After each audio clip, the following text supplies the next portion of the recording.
Have you ever wondered if the ancient texts we relying on today were understood in vastly different ways by those living closer to their origins?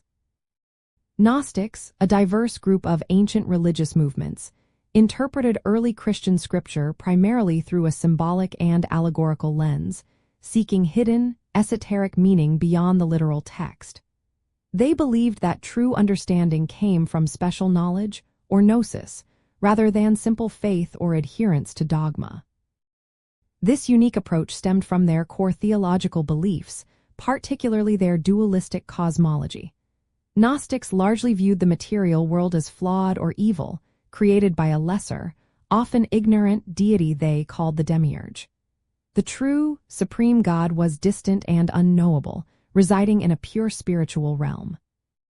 Therefore, they could not accept a literal interpretation of Scripture that presented the material creator as the ultimate good or the Old Testament God as the highest divine being. To reconcile these beliefs, Gnostics employed several interpretative techniques.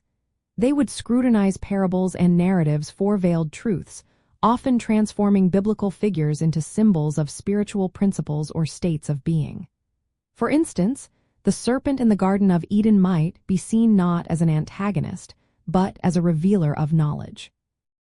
They also critically examined and sometimes rejected parts of Scripture that seemed to contradict their higher spiritual insights, choosing to prioritize their direct mystical experiences and revelatory traditions. Understanding terms like the demiurge, the lesser creator god, or Sophia, the divine wisdom figure often associated with the material world's creation, is crucial to grasping their scriptural interpretations.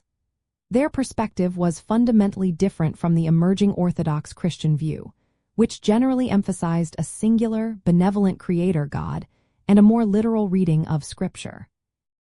By appreciating how Gnostics engaged with early Christian writings, we gain valuable insight into the dynamic and often contentious theological landscape of late antiquity. Their methods reveal a complex spiritual quest for direct knowledge, which deeply influenced their understanding of sacred texts and helped to shape the early development of Christian thought.